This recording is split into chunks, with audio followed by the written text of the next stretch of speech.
नमस्कार मित्रों, स्वागत है एक बार फिर से आपका हमारे चैनल जे वीडियोस में। पिछले एपिसोड में हमने देखा वासुदेव श्री कृष्ण के समझाने पर देवी द्रौपदी पांडवों को क्षमा कर देती हैं, परंतु भीम के द्वारा लिए गए प्रण के अनुसार भीम जो हैं युधिष्ठिर के हाथ को जलाते हैं अग्नि में।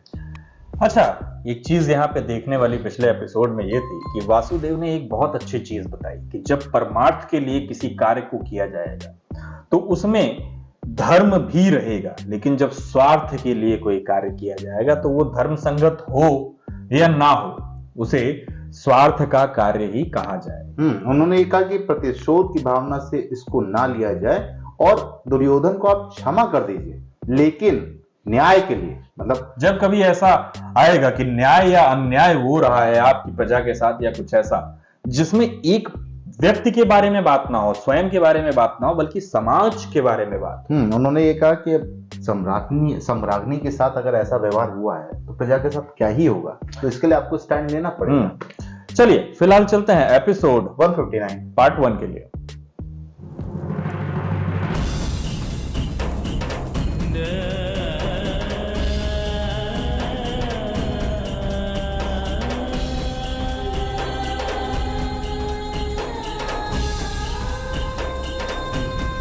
देवी द्रौपदी रोकेंगी।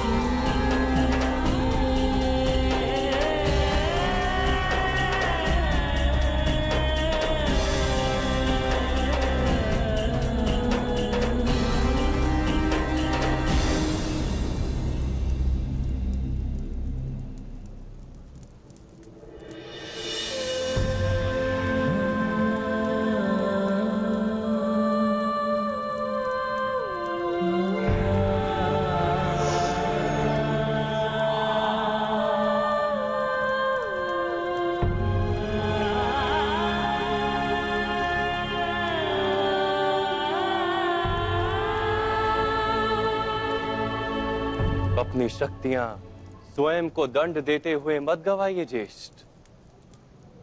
दंड उन्हें देना होगा जिन्होंने आपकी ये दुर्दशा की।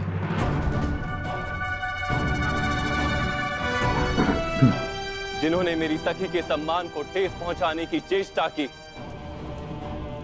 5 पांडवों की पत्नी के साथ जब ऐसा दुष्कर्म हो सकता है तो सामान्य स्त्रियों की क्या स्थिति होगी दुर्योधन के राज्य में।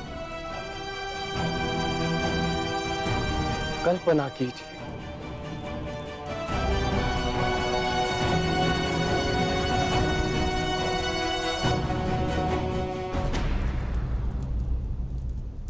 न्याय और सुरक्षा, इन दोनों की स्थापना करना आपका धर्म है ज्येष्ठ। सत्य असत्य कलेश कलंक, परमार्थ के लिए आपको युद्ध करना ही होगा।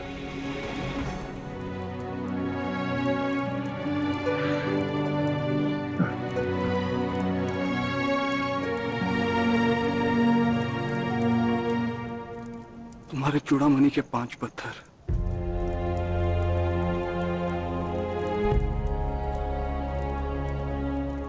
जो माधव ने तुम्हें दिए थे,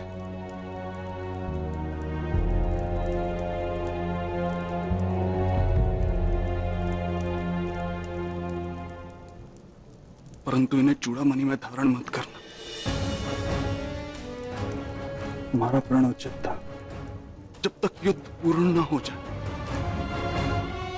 ना ही अपने केश बांधना, ना ही सिर पे चूड़ामणि धारण करना। तुम्हारे खुले केश हमें सदैव स्मरण दिलाते रहेंगे कि हमारे जीवन का लक्ष्य क्या है। अर्जुन का कैरेक्टर तो यार हिला देता है।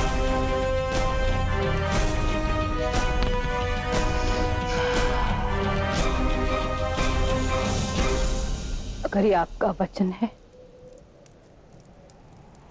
तो मेरा संकल्प भी सुन लीजिए आर्यपुत्रों।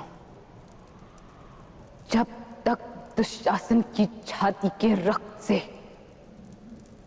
मैं अपने केश नहीं धोती तब तक मैं अपने केश नहीं बांधूंगी, नहीं बांधूंगी, नहीं बांधूंगी। भाई ऐसा अवश्य होगा पांचाल। मैं दुशासन की छाती के रक्त से तुम्हारे बाल धोऊंगा। महाराज धृतराष्ट्र और महारानी गांधारी के जीवन में सुख का प्रकाश नहीं होगा पांचाली, केवल अंधकार होगा।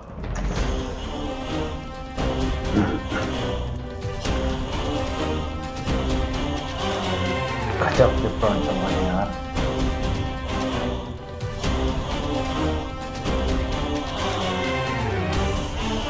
वो भी तब जब पता ही नहीं अभी कितना लंबा समय होने वाला है। 13 वर्ष के बाद और युद्ध के लिए, उसके बाद फिर टाइम, कब तक युद्ध चलेगा।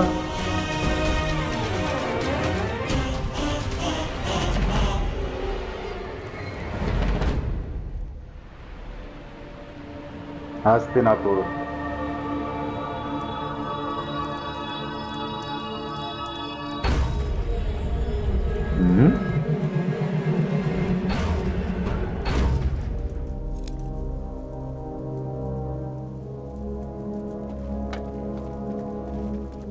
क्षमा युवराज, ये दीपक बुझाने का आदेश है।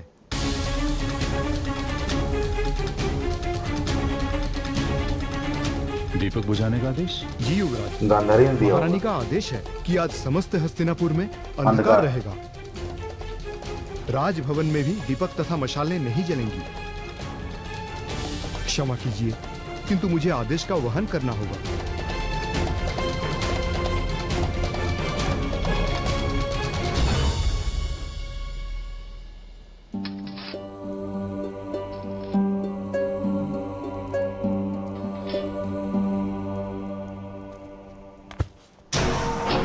माता, ये किस प्रकार का आदेश दिया आपने?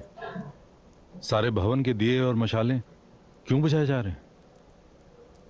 क्योंकि हस्तिनापुर अंधकार में घिरा हुआ है आज दुर्योधन। किसी को अपना भविष्य नहीं दिखाई दे रहा है। सब अंधकार में ठोकरें खा तो रहे हैं, और कोई जानता ही नहीं है कि अंधकार है। इन दियों और मशालों के कारण प्रकाश का मिथ्या आभास हो रहा है। तुम्हें अंधकार दिखाई दे रहा है क्योंकि तुम्हारी आंखों पर पट्टी बंधी है प्रिय बहन।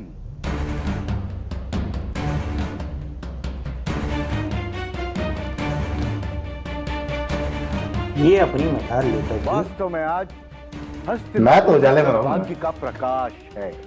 तुम्हें तो पूरे राष्ट्र में दीपावली घोषित करनी चाहिए। ज्येष्ठ, देख रहे हैं? आपको सद्भाग्य दिखाई दे रहा है? किस प्रकार?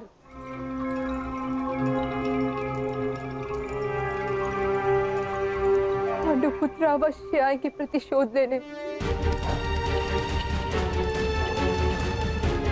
तेरे 100 पुत्रों की हत्या करेंगे।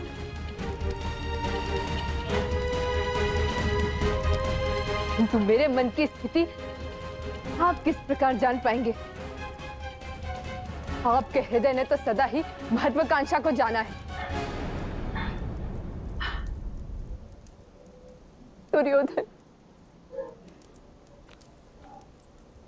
दुर्योधन को आपने अपनी माता की गोद से अधिक प्रेम सिंहासन से करना सिखाया है।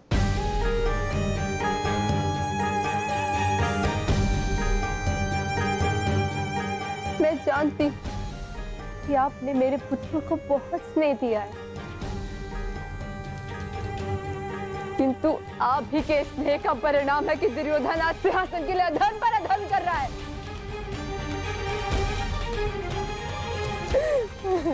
भ्राताश्री, एक बार मेरा विचार किया होता।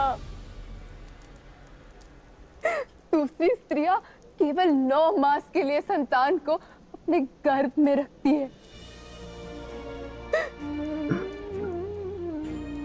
मैंने 2 वर्ष तक उन्हें अपने गर्भ में रखा है।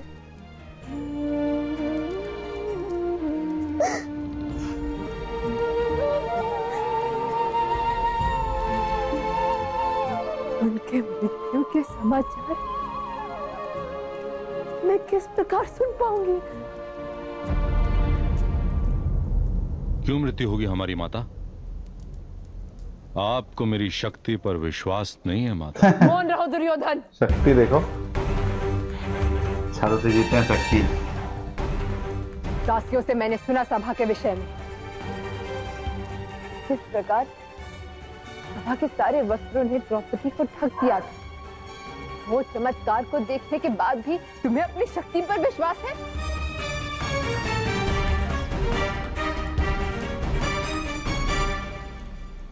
द्रौपदी का श्राप मेरे कानों में अब भी गूंज रहा है। ये श्राप है या किसे भी द्रौपदी का भाई आवाज कितनी बेहतरीन डाली है यार।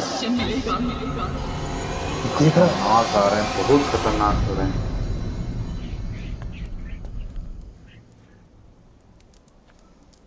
13 वर्षों के पश्चात जब हम उन्हें उनकी संपत्ति लौटा देंगे तब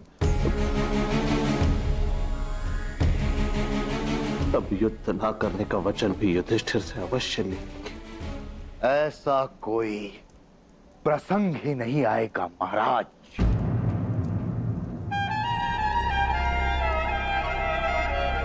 कोई संपत्ति नहीं लौटाई जाएगी।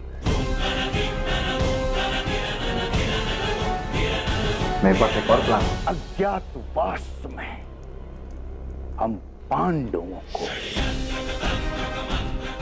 ढूंढ कर वापस वनवास भेज देंगे। मिथ्या आशा है ये भ्राताश्री।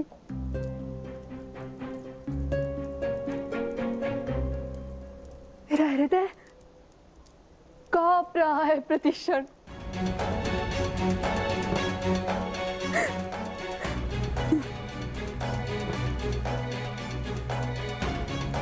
भ्राताश्री, भ्राताश्री, मैंने आज तक आपको धर्म करने से रोकने का प्रयत्न किया ना।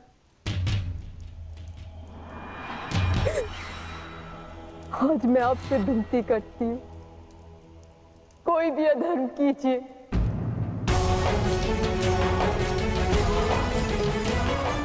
हाँ, कोई भी अधर्म कीजिए, अवश्य कीजिए। हरा पाप मैं अपने सर पे ले लूंगी। यदि पांडु पुत्रों के साथ वासुदेव कृष्ण युद्ध भूमि में खड़े हो गए ना, तो मेरा परिवार नष्ट हो जाएगा। मेरा परिवार नष्ट। कृष्ण की महिमा तो सबको पता ही है कि किस प्रकार से बचपन में कंस को मारा उन्होंने, बाकी राक्षसों को मारा। ये तो उनको पता है कि कृष्ण अगर खड़े भी हो गए उनकी तरफ, कि कृष्ण जिस तरफ है उस तरफ धर्म है भाई। और इनको पता है कि पांडुपुत्र धर्मी है। वासुदेव कृष्ण।